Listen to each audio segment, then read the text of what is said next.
தினசரி கதைகள். கதையோட தலைப்பு சிக்கன் நூடுல்ஸ். வாங்க கதைக்குள்ள போகலாம். ஜெயிச்சம்மாவுக்கு ஒரே ஒரு மக. அவங்க பேரு கலைவாணி. 2 பேருமே கிராமத்துல வாழ்ந்துட்டு இருக்கிறாங்க. ஜெயிச்சம்மாவோட கணவன் விவசாயம் பார்த்துட்டு இருக்கிறாங்க. அதனால தினமுமே அவங்க விவசாயம் வேலையை பார்க்கறதுக்கு போயிடுவாங்க. ஜெயிச்சம்மாவும் கலைவாணி மட்டும்தான் வீட்டில் இருப்பாங்க. வீட்டு வேலையெல்லாம் பார்த்துட்டு 2 பேரும் ஒன்றா சேர்ந்து கதை பேசிகிட்டு இருப்பாங்க. கலைவாணிக்கு சாப்பிட்றதுன்னா ரொம்ப பிடிக்கும். வித்தியாசமாக சாப்பிடணும்னு நினைப்பாங்க. அதுலேயும் இவங்களுக்கு நூடுல்ஸ் சாப்பிட்ணுன்னு ரொம்ப ரொம்ப ஆசை. அவங்க அம்மாவுக்கு கிராமத்தில் இருக்கிறனால நிறையா சமையலெல்லாம் சமைக்க தெரியாது. ஆனால் கலைவாணி ஃபோனை பார்த்து நிறைய விஷயங்கள் சமைச்சு தருவாங்க அவங்க அம்மாவுக்கு. ஆனால் அவங்க அம்மா அதெல்லாம் விரும்பி சாப்பிடவே மாட்டாங்க. நீயே சாப்பிட்டுக்கோ, எனக்கெல்லாம் இது ஜீரணமாகாது அப்படின்ட்டுருவாங்க. அதனால் கலைவாணியே சமைச்சு கலைவாணியே வகை வகையாக சாப்பிட்டுப்பாங்க. ஆனால் இவங்களே சமைச்சு சாப்பிட்றது போர் அடித்து போச்சு. என்னடா இது, எப்போ பார்த்தாலும் நம்மளே சமைக்கிறோம் சாப்பிட்றோம், நமக்குன்னு யாராச்சும் வகை வகையாக சமைச்சு தந்தால் ரொம்ப நல்லா இருக்கும்ல அப்படின்ட்டு யோசித்தாங்க. அதனால் அவங்க அம்மா கிட்ட, அம்மா எனக்கு நூடுல்ஸ் சாப்பிட்ணுன்னு ரொம்ப ஆசையாக இருக்குது, நம்ம 2 பேரும் வெளியில் போகலாமா? நான் செய்கிறது தானே நீங்கள் சாப்பிட மாட்டேங்கிறீங்க ஜீரணமாகாதுன்ட்டு, ஆனால் கடைக்கு போய் சாப்பிட்லாம், அவங்க இன்னும் டேஸ்ட்டாக செய்வாங்கம்மா. எனக்கும் ரொம்ப ஆசையாக இருக்குது, நாம் வெளியூர் போவோம்மா, வீட்டிலையே இருந்து இருந்து எனக்கு போர் அடிக்குதுமா, வாங்க நம்ம டவுன் வரைக்கும் போயிட்டு வரலாம் அப்படிங்கிறாங்க. அதுக்கு உடனே அவங்க அம்மாவும், என்ன கலைவாணி நீனே, ஒரு நூடுல்ஸ் சாப்பிட்றதுக்காக டவுனுக்கு போக சொல்கிறியே, அதுக்கு எவ்வளோ செலவாகும் தெரியுமா? தேவையில்லாத வேலை. அப்போனா உங்கள் அப்பாவுக்கு யார் சமையலெல்லாம் செஞ்சு வைப்பாங்க, நம்ம 2 பேரும் ஊருக்கு போயிட்டோன்னா அப்படிங்கிறாங்க. அதுக்கு கலைவாணி சொல்கிறாங்க, அட என்னம்மா நீங்கள், அப்பா தான் சமையலெல்லாம் நல்லா செய்வாங்கல்ல, அதில் வேற இன்னும் 2 நாளைக்கு வெளியூர் போகணும்னு சொல்லிட்டு இருந்தாங்கல்ல, அவங்க வெளியூர் போயிட்டாங்கன்னா நம்ம 2 பேர் மட்டும்தான் வீட்டில் இருப்போம். அந்த சமயத்தில் நம்மளும் வெளியூர் போனோம்னா நம்மளும் ஜாலியாக இருக்கலாம், அப்பாவும் வந்துடுவாங்க, நம்மளும் வந்துடுவோம்மா அப்படிங்கிறாங்க. அதுக்கு ஜெயிச்சம்மா சொல்கிறாங்க, ஓஹோ, நீ எல்லாத்தையும் யோசித்து ஒரு பிளானை போட்டு வச்சிருக்கிறியா, இதுக்கப்புறம் உன்னை யாராலையும் மாற்ற முடியாது. சரி நான் அப்பா வரட்டும், அவங்கக்கிட்ட நான் பேசிட்டு சொல்கிறேன் அப்படிங்கிறாங்க. அம்மா, அதெல்லாம் தெரியாது, நீங்கள் என்னை டவுனுக்கு கூட்டிகிட்டு போயே ஆகணும், கண்டிப்பாக கூட்டிகிட்டு போகணுமா, நான் அந்த நூடுல்ஸை சாப்பிட்டே ஆகணும், இந்த ஊர்லெல்லாம் அதெல்லாம் கிடையாதுமா, அது ரொம்ப ருசியாக இருக்கும்னு நான் கேள்விப்பட்டிருக்கேன், எனக்கு அது ரொம்ப ரொம்ப ஆசையாக இருக்குமா, வேணும், நீங்கள் தான் அப்பாட்ட கேட்கணுமா, ப்ளீஸ்மா ப்ளீஸ் அப்படிங்கிறாங்க. சரி நீ போய் வீட்டெல்லாம் கொஞ்சம் பெருக்கி சுத்தம் பண்ணி வையே, நான் சமையல் வேலையை பார்க்குறேன், நீ போய் வேலையை முடி, அப்பா வந்தோடனே நான் பேசிட்டு சொல்கிறேன் அப்படிங்கிறாங்க. அதுக்கப்புறம் கலைவாணியும் வீட்டை நல்லா மாப் போட்டு சுத்தம் பண்ணிட்டாங்க. இப்போ போர் அடிக்குதே அப்படின்ட்டு டிவி பார்த்துட்டு இருக்கிறாங்க. கலைவாணியோட அப்பாவும் வேலையெல்லாம் முடிச்சுட்டு வீட்டுக்கு சாப்பிட்றதுக்கு வந்திருக்கிறாங்க. ஜெயிச்சம்மா அவங்களோட கணவனுக்கு பரிமாறிட்டு அப்படியே பேசிட்டு இருக்கிறாங்க. எப்படியும் நாளைக்கு நம்ம ஊருக்கு போக போகிறோம் அப்படின்ட்டு ரொம்ப ரொம்ப ஆர்வத்துலேயும் சந்தோஷத்துலேயும் இருக்கிறாங்க கலைவாணி. பொறுமை தாங்க முடியாமல், அம்மா அம்மா என்னம்மா, அப்பாட்ட கேட்டுட்டிங்களா, நாளைக்கு ஊருக்கு போகிறோமா டவுனுக்கு அப்படின்னு கேட்குறாங்க. அதுக்கு உடனே ஜெயிச்சம்மா, யார் சொன்னா ஊருக்கு போகிறான்னு, நான் தான் அப்பாட்ட கேட்டுட்டு சொல்கிறேன்னு தானே சொன்னேன், அப்பாவுக்கு வேலை இருக்கான், நம்மளும் வெளியூர் போகிற பிளானே கிடையாது, அதெல்லாம் போய் வேலையை போய் பாரு, சும்மா அங்கே போகணும் இங்கே போகணும், அதை திங்கணும் இதை திங்கணும்னு, இதை விட்டால் வேற ஒன்றும் உனக்கு தெரியாதுல்ல, வீட்டில் இருக்கிறத போய் சாப்பிடு போ, முதல்ல அதெல்லாம் காலி பண்ணு, அதுக்கப்புறம் வெளியூர் போகிறதாவது அங்கே போகிறதாவது அப்படிங்கிறாங்க. உடனே கலைவாணி ரொம்பவே சோகமாக வீட்டுக்கு கிளம்பிட்டாங்க. ஏய் கலைவாணி, வீட்டுக்கு போகிறல்ல, ஒழுங்காக சாப்பிட்டுட்டு படு, இப்போ இருக்கிற கோவத்துக்கு நீ சாப்பிடாம தூங்கினாலும் தூங்குவ, ஒழுங்காக சாப்பிட்டுட்டு நாளைக்கு ஊருக்கு போகிறதுக்கு துணியெல்லாம் எடுத்து வை, நாளைக்கு நீ நினச்ச மாதிரி ரொம்பவே ஆசையாக நாம் டவுனுக்கு போக போகிறோம், இப்போ சந்தோஷமா போய் சாப்பிட்டுட்டு துணிமணியெல்லாம் எடுத்து வை, எனக்கும் உனக்கும் 2 செட்டு எடுத்து வை, 2 நாள் நல்லா ஜாலியாக சுற்றி பார்த்துட்டு வருவோம் அப்படிங்கிறாங்க. ஐ ஜாலிமா, நான் இப்போவே போகிறேன் அப்படின்ட்டு கலைவாணி ரொம்ப ரொம்ப சந்தோஷமாக வீட்டுக்குள்ளே ஓடி போயிட்டாங்க. இந்த பொண்ணை பாரு, எப்படி எவ்வளோ சந்தோஷத்தில் குதிச்சுட்டு போகிறா, இவ ஏதாவது ஒன்று சொன்னால் அவங்க அப்பா மாட்டேன்னு சொல்லுவார். இவளை கொஞ்சம் ஏமாத்துனா போதுமே, அப்படியே அழுகிற மாதிரி ஆயிடுவாளே, என்ன பொண்ணும், இவளை நினச்சாலே எனக்கு சிரிப்பு தான் வருது அப்படின்ட்டு ஜெயிச்சம்மாவும் அவங்க வீட்டு வேலையை பார்க்க ஆரம்பிச்சுட்டாங்க. அதுக்கப்புறம் அன்னைக்கு இரவு நேரமாயிடுச்சு. காலையில் விடிஞ்சிருச்சு. கலைவாணியும் காலையில் சீக்கிரமாக எழுந்துருச்சு, குளிச்சுட்டு கிளம்பி ரொம்ப சூப்பராக தயாராகி நிற்கிறாங்க. துணிப்பைய பக்கத்திலே வச்சுட்டு இருக்கிறாங்க. அம்மா எப்படா வருவாங்கன்னு. கலைவாணி புறப்படுவோம்மா அப்படின்ட்டு அவங்க அம்மா வந்து கூப்பிட்டதுமே, வாங்கம்மா வாங்கம்மா புறப்படலாம் அப்படின்ட்டு 2 பேரும் பஸ் ஸ்டாப்புக்கு வந்துட்டாங்க. அரை மணி நேரமாக காத்துட்ருக்குறாங்க, 3/4 மணி நேரமாக காத்துட்ருக்குறாங்க, 2 மணி நேரம் ஆயிடுச்சு. ஒரு வழியாக டவுனுக்கு போகிற பஸ்ஸும் வந்துருச்சு. ஜெயிச்சம்மாவும் கலைவாணியும் வேக வேகமாக ஓடி போய் ஒரு வழியாக இடத்த பிடிச்சிட்டு உட்காந்துக்கிட்டாங்க. 2 பேர்த்துக்கும் ஜெயிச்சம்மா டிக்கெட்டும் வாங்கிட்டாங்க. பட்டணம் வந்ததும் எங்களுக்கு சொல்லுங்க அப்படின்ட்டு கண்டக்டர்கிட்டையும் சொல்லிட்டாங்க. பட்டணம் வந்ததுமே ஜெயிச்சம்மாவும் கலைவாணியும் பஸ்ல இருந்து கீழே இறங்கி நின்றுட்டுருக்குறாங்க. இந்த பக்கம் போகணுமா இல்லை அந்த பக்கம் போகணுமா, எப்படி போகணும்னு வழியே தெரியலையே அப்படின்ட்டு முழிச்சிட்டு நிற்கிறாங்க. ஏய் கலைவாணி, நாம் இப்போ எப்படி போகிறது, எங்கே முதல்ல போகலாம், நீனு அங்கே போகலாம் இங்கே போகலான்ட்டு வீட்டில் சொன்னேன். ஆனால் எனக்கு எதுக்குமே வழி தெரியாது, உனக்கு தெரியுமா, ஃபோன் வச்சுருப்பியே அதை எடுத்துகிட்டு வந்தியா, அதில் ஏதாவது நாம் பார்த்தோம்னா வழி தெரியும்ல, நிறைய பேர் அப்படி சொல்லுவாங்க, எடுத்துகிட்டு வந்தியா இல்லையா அப்படின்ட்டு கேட்குறாங்க. ஏம்மா, நானும் இந்த ஊருக்கு புதுசாக தானமாக வந்திருக்கிறேன், எனக்கும் வழியெல்லாம் தெரியாது, ஃபோன்லலாம் எனக்கு பார்க்குறதுக்கும் சரியாக தெரியாதுமா, நாம் அப்படியே நடந்து போய் யார்கிட்டயாச்சும் கேட்டுக்கலாம் அப்படிங்கிறாங்க. நீ கூப்பிட்டான்னு உன்னை போய் கூட்டிகிட்டு வந்தேன் பாரு, உனக்கு 4 விஷயம் தெரியும்னு நினச்சேன். உன்னை நம்பி நான் வந்தா உனக்கும் ஒன்றும் தெரியலை, எனக்கு சுத்தமாக ஒன்றும் தெரியலை. அந்த ஃபோனை வாங்கினியே அதை எதுக்கு தான் வச்சுருக்கிறியோ, சும்மா வாங்கினதுக்கு வாங்காமல் இருந்திருந்தா உனக்கு நகை நட்டாவது வாங்கியிருப்போம். தேவையில்லாத வேலை உனக்கு.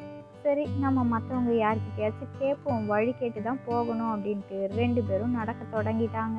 அம்மா அம்மா இருங்கம்மா, அங்கே பார்த்தீங்களா ஒரு ஹோட்டல் தெரியுது, அது நூடுல்ஸ் விற்கிற ஹோட்டல் தாம்மா, வாங்க அங்கே போய் சாப்பிட்டுட்டு வரலாம் அப்படிங்கிறாங்க. ஏய், அது எவ்வளோ பெரிய பங்களா மாதிரி இருக்குது, அங்கே போகணுங்கிறியா, அதெல்லாம் வேண்டாம், அங்கே போகணும்னா பயங்கர செலவாயிடும், நம்ம எடுத்துகிட்டு வந்த காசெல்லாம் பத்தவே பத்தாது, கம்முன்னு வரியா, வேற கடையை பார்ப்போம், ஏதாவது சின்னதாக நூடுல்ஸ் கடை இருக்கான்னு பாரு அப்படிங்கிறாங்க. மாமா இல்லைம்மா, அந்த கடையில் நல்லா இருக்கும்மா, அவ்வளோ பெரிய ஹோட்டல்னா தான் நிறையா வகை வகையாக இருக்கும், வாங்க அங்கே போய் சாப்பிடுவோம் அப்படின்ட்டு அவங்க அம்மாவை கூட்டிகிட்டு அந்த பெரிய நூடுல்ஸ் ஹோட்டலுக்குள்ளே போயிட்டாங்க. அந்த ஹோட்டலில் வேலை பார்க்குற சர்வரு, மேடம் உங்கள் 2 பேர்த்துக்கும் என்ன வேணும், என்ன சாப்பிட வந்திருக்கிறீங்க, மெனு கார்டை பார்த்துட்டு சொல்லுங்கள் சீக்கிரம் அப்படிங்கிறாங்க. கலைவாணி பதிலே பேசாமல் அமைதியாக இருக்கிறாங்க. ஜெயிச்சம்மா, என்னது தம்பி மெனு கார்டா, அப்படின்னா என்னது, என்ன சொல்கிறீங்க, எனக்கு ஒன்றும் புரியலையே, நாங்கள் இந்த ஊருக்கு புதுசு, நூடுல்ஸ் சாப்பிட்றதுக்கு வந்தோம், ஏதாவது நூடுல்ஸ் இருந்தால் எடுத்துகிட்டு வாங்க அப்படிங்கிறாங்க. அதுக்கு அந்த சர்வர் சொல்கிறாங்க, நீங்கள் நூடுல்ஸ் ஹோட்டலுக்கு தான் வந்திருக்கிறீங்க, அதுலேயே நிறையா வகை இருக்குது, உங்களுக்கு என்ன வேணும்னு கேட்டேன் அப்படிங்கிறாங்க. அதோ இந்த ஒரு புக்கு மாதிரி இருக்குல்ல, இதில் பார்த்துட்டு உங்களுக்கு என்ன வேணும்னு நீங்கள் சொல்லுங்கள், நான் போய் எடுத்துகிட்டு வரேன் அப்படிங்கிறாங்க. அப்படியா தம்பி, சரி சரி, எங்களுக்கு இதெல்லாம் பழக்கம் இல்லை, நாங்கள் கிராமத்துலேருந்து வரோமா, இது ரொம்பவே புதுசாக இருக்குது, இது மாதிரி ஹோட்டலுக்கு நாங்கள் வந்ததே இல்லை, அதனால தான் தம்பி, எவ்வளோ விலையாகும் அப்படின்ட்டு கேட்குறாங்க. அம்மா அம்மா கம்முன்னு இருங்கம்மா, சாப்பிடவே இல்லை அதுக்குள்ளேயும் இப்படியாம்மா அப்படிங்கிறாங்க கலைவாணி. மேடம், விலையெல்லாம் ரொம்ப அதிகம் கிடையாது, நீங்கள் சாப்பிட்றதுக்கு தகுந்தாப்புல தான் விலை, உங்களுக்கு எந்த நூடுல்ஸ் வேணும்னு மட்டும் சொல்லுங்கள், நான் எடுத்துகிட்டு வரேன், 1 பிளேட்டா இல்லைன்னா 1/2வா அப்படின்ட்டு கேட்குறாங்க. இல்லை தம்பி, நீங்கள் எங்கள் 2 பேர்த்துக்கும் கொஞ்சம் கொஞ்சம் 2 தட்டில் வச்சு எடுத்துகிட்டு வாங்க, நாங்கள் பார்த்து சாப்பிட்டுக்கிறோம் அப்படிங்கிறாங்க. சரி சரி, நீங்கள் சொல்கிறது எனக்கு புரிஞ்சுது, நான் போய் எடுத்துகிட்டு வரேன், 10 நிமிஷம் மட்டும் 2 பேரும் காத்துருங்க மேடம் அப்படின்ட்டு சர்வர் கிளம்பிட்டாங்க. இப்போது ஜெயிச்சம்மாவும் கலைவாணியும் பேசிகிட்டு இருக்கிறாங்க. இந்த ஹோட்டல் ரொம்ப பெருசாக இருக்குது, ஆனால் எவ்வளோ வகை வகையாக இருக்குது பாரு, நீ சொன்ன மாதிரி சாப்பிட்றதுக்கு வயிறு பத்தாது போல இருக்குது, சரி எடுத்துகிட்டு வரட்டும், ருசியாக இருந்தால் இன்னொரு வாட்டி வாங்கி சாப்பிடலாம் அப்படிங்கிறாங்க. சரிம்மா சரிம்மா, நீங்கள் சொல்கிற மாதிரியே செய்யலாம் அப்படிங்கிறாங்க கலைவாணியும். அப்போது அந்த சர்வரும் 2 பேருக்கும் நூடுல்ஸை 2 பிளேட்டில் வச்சு எடுத்துகிட்டு வந்து வச்சுட்டாங்க. இந்தாங்க மேடம், நீங்கள் 2 பேரும் கேட்ட நூடுல்ஸ் தான், சாப்பிடுங்க அப்படிங்கிறாங்க. கலைவாணிக்கு நூடுல்ஸை பார்த்தோன்னே ரொம்ப வண்ணமயமாக இருக்குது. வச்சு ஊற ஆரம்பிச்சிருச்சு. வேக வேகமாக எடுத்து சாப்பிட தொடங்கிட்டாங்க. கலைவாணி இப்படி பரபரப்பாக இருக்கிறத பார்த்து ஜெயிச்சம்மாவும் அவங்களும் பொறுமையாக எடுத்து சாப்பிட தொடங்கிட்டாங்க. என்னது இது, புழு மாதிரி இருக்குது, இது நூடுல்ஸ் தானே, சாப்பிடலாம்ல, எனக்கு பயமாக இருக்குது கலைவாணி, நீ என்ன இப்படி சாப்பிட்ற, நல்லாவா இருக்குது, எனக்கு சாப்பிட்றதுக்கு பயமாக இருக்குது அப்படிங்கிறாங்க. ஏம்மா சாப்பிடுங்கம்மா, ரொம்ப ருசியாக இருக்குமா, நீங்கள் சாப்பிட்டு பார்த்தீங்கன்னா தான் அதோட ருசி என்னன்னு தெரியும் அப்படிங்கிறாங்க. சரி சரி நான் சாப்பிட்றேன் அப்படின்ட்டு கொஞ்சமாக எடுத்து வாயில் வைக்கிறாங்க. பார்த்தா ருசி அம்புட்டு ருசியாக இருக்குது. சரி சரி எனக்கும் பிடிச்சிருக்கு, நானும் சாப்பிட்றேன் அப்படின்ட்டு ஜெயிச்சம்மாவும் வேக வேகமாக நூடுல்ஸ் எல்லாம் சாப்பிட்டு முடிச்சுட்டாங்க. இப்போ 2 பேரோட பிளேட்டும் வெறும் பிளேட்டாக காலியாகி கிடக்குது. இப்போது சர்வர் இவங்களை பார்த்துட்டு, வேற ஏதாவது உங்கள் 2 பேர்த்துக்கும் சாப்பிட்றதுக்கு வேணுமா அப்படின்ட்டு கேட்குறாங்க. இல்லை போதும், எங்களுக்கு இதுவே வயிறு நிறைஞ்சிருச்சு, இந்த நூடுல்ஸ்க்கு எவ்வளோ பணம் தரணும்னு மட்டும் சொல்லுங்கள் அப்படின்ட்டு சொல்கிறாங்க கலைவாணி. ஆமாம் தம்பி, இதுவே எங்களுக்கு அம்புட்டு ருசியாக இருந்தது, வயிறு ஜம்முன்னு நிறைஞ்சு போச்சு, நானும் பார்த்தேன் ருசியாக இருக்காதுன்னு, ஆனால் இவ்வளோ ருசியாவா இருக்கும், இது வரைக்கும் நான் இப்படி ஒரு நூடுல்ஸை சாப்பிட்டதே கிடையாது, நல்லா செஞ்சுருந்தாங்க, நாங்கள் 2 பேரும் சாப்பிட்ட நூடுல்ஸ்க்கு எவ்வளோ பணம்னு மட்டும் சொல்லுங்கள், அந்த காசை கொடுத்துட்டு உங்களோட முதலாளிக்கு நான் நன்றி சொல்லிட்டு போகணும் அப்படிங்கிறாங்க. அதுக்கு சர்வரு, நீங்கள் 2 பேரும் சாப்பிட்டதுக்கு 300 ரூபாய் ஆச்சு அப்படிங்கிறாங்க. என்னது 300 ரூபாவா, நாங்கள் எங்கள் ஊர்லேருந்து இங்கே வரும்பொழுதே 25 ரூபாய்க்கு 2 பேருமே வந்துட்டோம், நீங்கள் என்ன இந்த ஹோட்டலில் 2 தட்டில் கொஞ்சம் கொஞ்சம் நூடுல்ஸை வச்சு தந்துட்டு 300 ரூபா கேட்குறீங்களே, ஒருத்தருக்கு 150 ரூபாவா, 300 ரூபாய் இருந்ததுன்னா நாங்கள் 3 மாதத்துக்கு சமையலுக்கு தேவையான எல்லா பொருளையும் வாங்கி வச்சு சமைச்சு தகட்டல்ல சாப்பிடுவோம், நீங்கள் என்ன நாங்கள்லாம் கிராமத்துலேருந்து வந்திருக்கிறோன்ட்டு எங்களை ஏமாத்தலான்னு பார்க்குறீங்களா, உங்கள் முதலாளி எங்கே, நான் உங்கள் முதலாளியை பார்க்கணும், எங்கே கூட்டிகிட்டு போங்க அப்படிங்கிறாங்க ஜெயிச்சம்மா. அதுக்கு அந்த சர்வரு, இல்லை மேடம் உண்மையாக தான் சொல்கிறேன், நாங்கள் எதுக்கு ஏமாற்றணும், நீங்கள் சாப்பிட்டது அவ்வளோ காஸ்ட்லியான நூடுல்ஸு, இங்கே எல்லாமே காஸ்ட்லி தான், நீங்கள் சாப்பிட்ட நூடுல்ஸ் தான் இருக்கிறதுலையே விலை குறைவானது, இதுக்கே நீங்கள் இவ்வளோ பேரம் பேசுகிறீங்களே, முதலாளியெல்லாம் இங்கே கூப்பிட முடியாது, நீங்கள் காசை கொடுத்துட்டு கிளம்புங்க அப்படிங்கிறாங்க. இல்லை தம்பி, நான் சொல்லிகிட்டே இருக்கிறேன், நீங்கள் என்ன இப்படி பண்ணிகிட்ருக்கிறீங்க, உங்கள் முதலாளியை நான் பார்த்து பேசியே ஆகணும் அப்படிங்கிறாங்க. நீங்கள் நான் சொன்னால் கேட்க மாட்டீங்க, இருங்க நான் எங்கள் முதலாளிக்கிட்ட போய் பேசுகிறேன், அப்போ தான் எல்லாம் சரி வரும் அப்படின்ட்டு சர்வரு முதலாளியை பார்க்குறதுக்கு வந்துட்டாங்க. இங்கே என்னடான்னா ஹோட்டலில் முதலாளி இல்லை, வெளியில் கிளம்பி போயிட்டாங்க. இப்போது சமையல் கட்டில் செஃப்பு மட்டும்தான் இருக்கிறாங்க. சர்வரு செஃப்புக்கிட்ட புலம்பி தீர்த்துட்டு இருக்கிறாங்க. அதே சமயம் பின்னாடியே ஜெயிச்சம்மாவும் அந்த சர்வர் பின்னாடியே வந்துட்டாங்க. இங்கே செஃப்பு சமையல் செஞ்சுக்கிட்டு பேசிகிட்டு இருக்கிறாங்க. ஜெயிச்சம்மா அந்த செஃப்பு எப்படியெல்லாம் செய்கிறாங்க அப்படின்ட்டு நிதானமாக நின்று பார்த்துட்டே இருக்கிறாங்க பேசாமல். ஓஹோ, இவங்க தான் அந்த செஃப்பா, சமையல் செஞ்சது ரொம்ப அருமையாக செஞ்சுருக்கீங்க அண்ணன், உங்களோட கைப்பக்குவமே கைப்பக்குவம் தான், உங்களுக்கு நன்றி சொல்கிறதுக்கு நான் ரொம்பவே ஆசைப்பட்டேன், எப்படியோ உங்களை பார்த்துட்டேன், நன்றி அண்ணன், சூப்பரான நூடுல்ஸை எங்களுக்கு சமைச்சு தந்ததுக்கு அப்படிங்கிறாங்க. உடனே அந்த செஃப்பும், நன்றிம்மா நன்றி, இதில் அவ்வளோ வேலைப்பாடுகள் இருக்குது, அதனால தான் விலை அதிகம், மற்றபடி வேறு ஒன்றும் இல்லை அப்படிங்கிறாங்க. ஓ அப்படியா அண்ணன், அதான் அவ்வளோ 300 ரூபான்னு அந்த தம்பி சொன்னாங்களா, நானும் அந்த தம்பி மேலே கோபத்தில் பேசிட்டேன், அந்த சர்வர் தம்பிக்கிட்ட நான் மன்னிப்பு கேட்கணும், தம்பி மன்னிச்சிருங்க தம்பி, நான் எதுவும் தெரியாமல் பேசிட்டேன், இதுக்கப்புறம் நான் இப்படியெல்லாம் பேச மாட்டேன், நான் பேசுனதுக்கு மன்னிச்சுக்கோங்க, மனசில் எதுவும் வச்சுக்காதீங்க அப்படிங்கிறாங்க. அப்போது அந்த சர்வர் எந்த பதிலையும் சொல்லலை. அதுக்கப்புறம் ஜெயிச்சம்மா 300 ரூபாவை எடுத்து கொடுத்துட்டு கிளம்பிட்டாங்க. கலைவாணியும், அம்மா என்னம்மா நடந்துச்சு, போய் சண்டை கிண்டை ஏதாச்சும் போட்டிங்களா அப்படின்ட்டு கேட்குறாங்க. இல்லை சண்டையெல்லாம் போடலை, நான் தான் தெரியாதனமாக அந்த சர்வர் தம்பியை ஏதேதோ சொல்லிட்டேன், அவங்க மேலே எந்த தப்பும் கிடையாது, நான் மன்னிப்பும் கேட்டுட்டு தான் வந்திருக்கிறேன், 300 ரூபாவை கொடுத்துட்டம்மா, சரி நாம் நம்ம வீட்டுக்கு போகலாம் வா அப்படிங்கிறாங்க. அப்போ பார்த்துட்டு திடீர்னு அந்த ஊரில் பஸ் எல்லாமே ஸ்ட்ரைக்கு அப்படின்ட்டாங்க. நாம் இன்னும் 1 மாதத்துக்கு எங்கேயுமே போக முடியாதுமா, வேறு வழியே இல்லை. இந்த பஸ் எல்லாம் ஸ்ட்ரைக் பண்ணிட்டாங்க. நாம் வந்தது தான் கடைசி பஸ் தான். இப்போதாம்மா இது எல்லாத்தையுமே செய்தியில் சொல்லிட்டு இருக்கிறாங்க. இப்போ நம்ம ஊருக்கு எப்படி போகிறதுனே தெரியல. அப்பா ஏதோ ஒரு வேலையாக வீட்டுக்கு திரும்பி வந்திருப்பாங்க போல இருக்கு. ஆனால் திரும்பி மறுபடியும் பஸ் ஏறி போக முடியலன்ட்டு வீட்லேயே இருந்துக்கிட்டாங்க. இப்போ அப்பா பத்திரமா நம்ம வீட்டில் இருக்கிறாங்கம்மா. நம்மளால தான் நம்ம வீட்டுக்கு போக முடியாது. சரி என்ன பண்ணுறதுன்னு தெரியல. எனக்கு வேற பயமாக இருக்குமா அப்படிங்கிறாங்க கலைவாணி. அப்படின்னா அப்பாவை மாட்டு வண்டியை எடுத்துகிட்டு வர சொல்ல வேண்டியது தானே அப்படிங்கிறாங்க ஜெயிச்சம்மா. அதுதாம்மா, ஆனால் ஃபோனில் சார்ஜ் இல்லையா, டவரும் இல்லை. அப்பாட்ட நான் பேசிகிட்டே இருக்கும்போது ஃபோனும் கட் ஆகிடுச்சு. இப்போ ஃபோன் பண்ணி கூட பேச முடியாது. சூழ்நிலையை பார்த்தீங்களா, ரொம்ப மோசமாகிடுச்சுமா. இப்போ நான் என்ன பண்ணுறது அப்படிங்கிறாங்க கலைவாணி. அப்போது அங்கே ஒரு ஓரமாக தள்ளுவண்டி ஒன்று நின்றுட்டு இருந்தது. பக்கத்தில் ஸ்டூலெல்லாம் போட்டு வச்சுருந்தாங்க. ஆனால் அந்த தள்ளுவண்டி கடையில் யாருமே இல்லை. தள்ளுவண்டி கடையே ரொம்ப சுத்தம் இல்லாமல் அழுக்காக இருந்தது. ஜெயிச்சம்மா அந்த தள்ளுவண்டி கடை பக்கத்தில் போய் தள்ளுவண்டியில் ஒரு பழைய துணி இருந்தது. அந்த தள்ளுவண்டி கடையை நல்லா தொடச்சி சுத்தம் செஞ்சுட்டாங்க. அதுக்கப்புறம் கீழே பார்த்தா நிறையா நூடுல்ஸ் பாக்கெட்டும் மசாலாக்களும் இருந்தது. ஏய் கலைவாணி, சீக்கிரமா இங்கே வா, சீக்கிரம் சீக்கிரம் அப்படிங்கிறாங்க. என்னம்மா, நானே மனசு கஷ்டத்தில் இருக்கிற, நம்ம வீட்டுக்கு எப்படி போக போகிறோன்னு தெரியாமல் நீங்கள் என்னம்மா தெரியாத ஊரில் வந்து என்னென்னமோ வேலை பார்த்துட்டு இருக்கிறீங்க.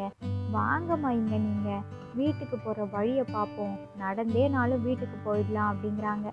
நடந்தெல்லாம் ஒன்றும் போக முடியாது. வீடு என்ன பக்கத்து வீடா? அவ்வளோ தூரம் போகணும். பஸ்லேருந்து இங்கே வரும்பொழுதே 4 மணி நேரம் ஆச்சு. இப்போ நாம் நடந்து போனோம்னா 4 நாள் ஆகும். ஒழுங்கா இங்கே வா. உனக்கு படிக்க தெரியும்ல, இந்த நூடுல்ஸ் பேக்கெட்லலாம் என்ன டேட்டு போட்டிருக்கு, நல்லா இருக்கா, இதை சாப்பிடலாமான்னு பாரு அப்படிங்கிறாங்க. அதெல்லாம் சாப்பிடலாமா? இது புது பேக்கெட்டு தான். ஆமாம், இந்த நூடுல்ஸ் பேக்கெட்டெல்லாம் எப்படிம்மா வந்துச்சு? எதுக்கு இதெல்லாம் கேட்குறீங்க? யாரோ கடையில் வந்து நீங்கள் எதுக்கு நின்றுட்டுருக்கிறீங்க? ஏதாவது பிரச்சனை வந்துட போகுது, வாங்கம்மா போகலாம் அப்படிங்கிறாங்க கலைவாணி. ஏய் கலைவாணி, நான் ஒன்று சொன்னால் நீ நம்ப மாட்டேன். இந்த கடையில் அவ்வளோ தூசி இருந்ததில்ல, அதையெல்லாம் தொடச்ச உடனே கடையிலேருந்து ஏதோ ஒரு சக்தி வந்தது. அதுலேருந்து தான் இந்த நூடுல்ஸ் பேக்கெட்டெல்லாம் தானாகவே வந்துச்சு. எனக்கே வியப்பாய் போச்சு. அதனால தான் உன்னை கூப்பிட்டேன். நீயும் பார்த்துட்டு சொல்கிற. இது யாரோ வச்சுட்டு போகலை, ஏதோ ஒரு சக்தியால் தான் இது எல்லாமே கிடச்சிருக்கு. நமக்கு ஏதோ ஒரு வகையில் சிக்கல் வந்தாலும் கடவுள் அதை நாம் தாங்கக்கூடியதாக இருக்கணும்ன்ட்டு நல்லதையும் தந்திருக்கிறாங்க. இதை நாம் பயன்படுத்திக்கிடணும்ல. இப்போ நாம் நம்ம ஊருக்கு போக முடியாதுல்ல, வேறு வழியே இல்லை. ஏதாவது ஒரு பொழப்பை பார்த்தா தான் வீட்டுக்கு போகிறதுக்கே காசு இருக்கும். நான் அந்த ஹோட்டலில் அந்த செஃப்பு எப்படி நூடுல்ஸ் செய்வாங்கன்னு நல்லா பார்த்தேன். எனக்கு செய்ய தெரியும். நாம் வேணும்னா இந்த கடையில் கடை போடுவோம்.